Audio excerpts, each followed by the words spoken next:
Okay, it's understood. Okay, so if you guys have had some sort of epiphany about something, or something that's some new idea, some new concept that's come into play in your life, and that's kind of drawn like this kind of made things a lot harder for situations to move forward. I think it makes you even take a step or make you feel trapped because there's no not not that there's nothing there to kind of go off of, but like it kind of taught. I feel like you guys are overthinking the situation. One, because of this concept, right?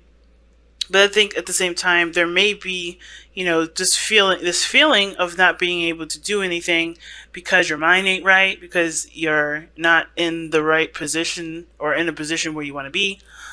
You're feeling stuck, in your own thoughts here, which also in turn affects your movement. Period. So what new concept has made you question your thoughts or question your movements or question your actions? Because I feel like with the Eight of Swords, it's not, there's a lot of thoughts going on, but at the same time, I feel like they also can be questions, like things that question yourself that make you fill up with doubt because you don't necessarily have a lot of answers to those questions. All right. So, what's gotten you stuck? What's made you feel stuck, fam? Because that's the biggest thing. The Eight of Cups. Excuse me, the Eight of Swords. Feeling stuck. Now, we're going to start off with this person on this side here. Feel free to pick the side that resonates with y'all the most.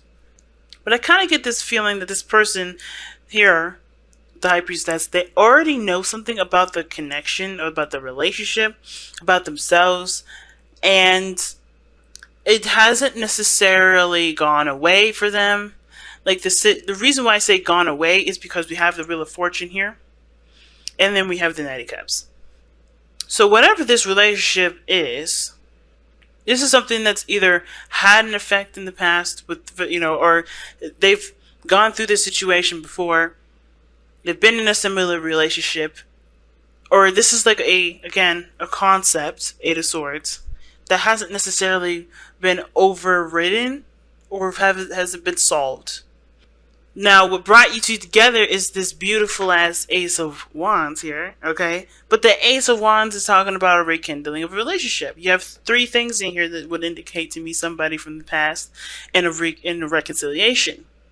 Knight of Cups is one of those things, because sometimes we do dream of a person that we've had feelings for from the very beginning, or from a period where we were younger, or when we had, or when we were at a different place in our lives. It's because of someone we usually already know, someone that we already have feelings for, and has developed some sort of tie to, if that makes sense. But the Ace of Wands, it does talk about a spark of passion, or actually it's a bigger spark. Pages are more sparks. The Ace of Wands is like reigniting a flame of fiery passion with a wand that's already experienced that fiery passion before, that's already knows that it can handle that fire because it's gone through the fire flames or whatever you want to call it before. You're setting the stick on fire. You're putting there's a lot of action and energy to it, and I don't think there was hesitation in the very beginning between you and this person. Something tells me that you guys clicked straight away. It just felt right in the moment. Everything just jived together. And now the challenge is that Knight of Cups. Is there a return or is there not a return? Both of you guys are pretty much doing the same thing, though. Nobody's taking action. There's an opportunity that's presented to the both of you, but there's no actions taken. I kind of believe that some of you guys may have already tried. Some of you guys may not have, because you're, maybe it's just there's no clear action to take. Nothing that really, that makes a lot of sense to you. So therefore, you haven't taken that step yet because you're not quite sure of whatever you thought of, whatever your, plan was. It may not, work out. But I kind of get this feeling that from this person's perspective, they know everything that they need to know about themselves.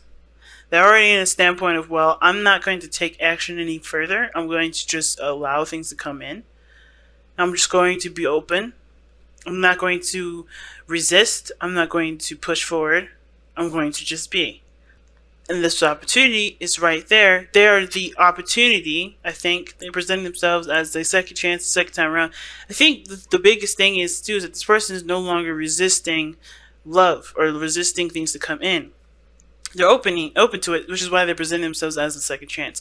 You have an opportunity to go back to this person. It looks like, if this isn't you, this is an opportunity for this person to return, or for you to return to this person, because I think they have opened the door and accepted what they don't know, if that makes sense, or accepted what is and what will be, and no longer try to force situations to happen, no longer trying to make things happen.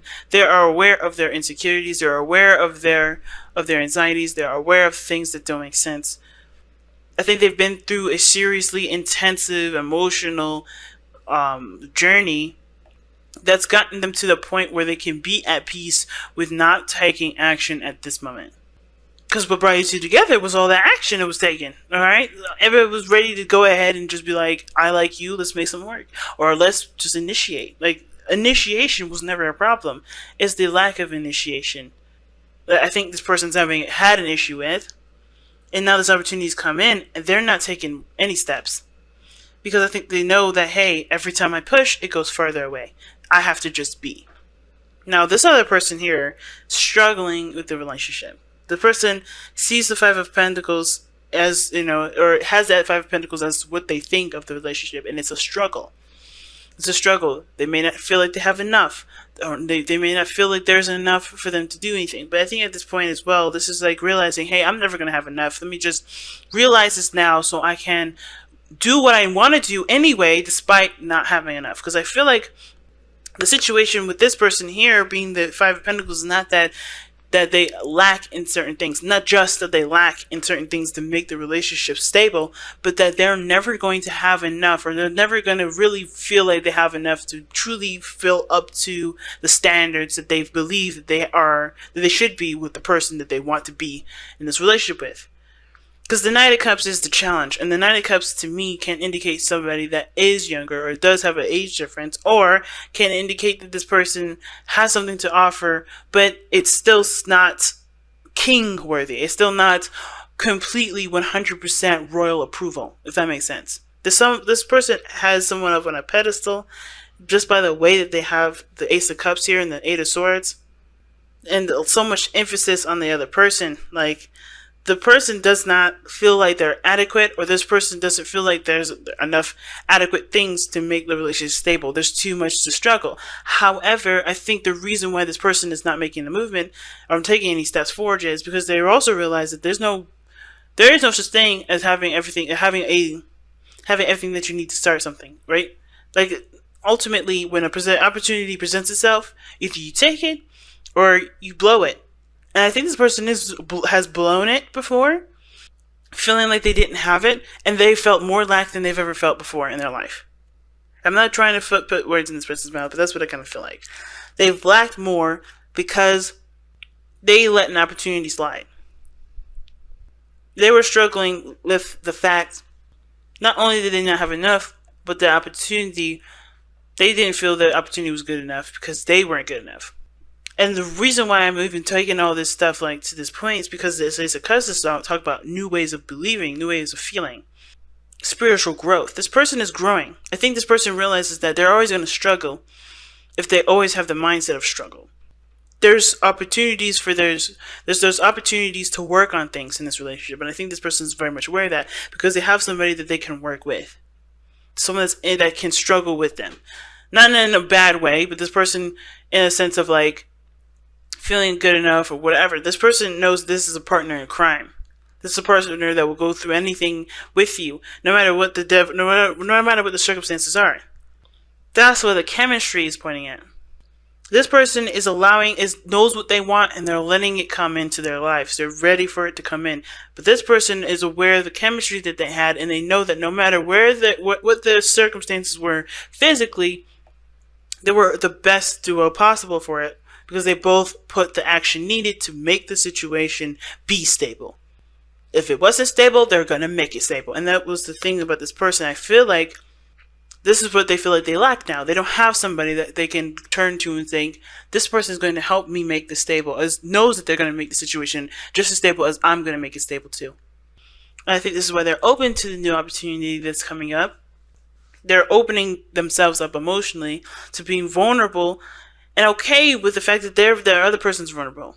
I think the hard thing was that they couldn't be the person that they believed that they should be because they were already in a very vulnerable place. They didn't want to take someone up in a situation where they were vulnerable and they needed somebody to take care of them too, in that weird way. Or they felt like they were too vulnerable to be able to protect someone. But I think the thing is that both parties are very independent here. If what brought you two together was the Ace of Wands, I feel like that's two people taking action on what they want. Both parties have that get up and go kind of energy. I don't think anybody had a problem with taking care of each other. It was just understanding what vulnerability really means, and allowing that side of yourself to just be okay with it. And the reason why this is all coming up is because of the sun here. The person sees the potential for happiness. The person understands what they need to do and what they need to give of themselves in order for there to be happiness. It can't just be one way or the other. And they know that now. But it's still hard for them to make that decision. Of course, I think there's a lot of things that were obviously ingrained in their ways of being that is going to require them to start from the very beginning and go up from there. So the Knight of Cups is the challenge, not because of potential reconciliation, but to acknowledge what one feels and let that be the focus and let that be the forefront, allowing the emotions to be a part of your life, not take over or be absent, but having a good balance with that. Surrender the habit of people pleasing. Jesus, see, that's what I was literally just talking about that, y'all. But not necessarily people pleasing straight out, but like, you can't do everything, and the part that you feel that you're lacking in, whoever this is, it's not a make or break for a relationship. You should never put a limit like that on yourself, and never allow that sort of expectation from someone else to let that limitation dictate what you do. And this people pleasing card is on point with that. Speak your needs and be true to yourself. Focus on your own happiness instead of always trying to make everyone else happy. You make other people's happy by making yourself happy. And denying yourself of what you believe the other person deserves because you don't have it is not making you happy, nor will that make them happy. Do not make a decision for someone else. I think this is why this person is solid here. Like, this person is receiving and is open to receiving love. Because they can't give anymore if they're not happy. Yeah, they can't give anymore. They don't really know what to give anymore anyway. But this person here has got to focus on what they want and let that be the course of action for them. Whatever makes this person happy will make them people happy, or it won't. And it doesn't matter, because what matters right now is the person that you have to deal with every day, 24 hours a day, 24/7, whatever, every second, which is you. And that does mean that you have to put your heart and stuff on the front burner before you consider anybody else's needs, before you consider anyone else's happiness. Because you are the person that you're going to have to suffer with every day. You're the person that's going to be happy, going to live the most amazing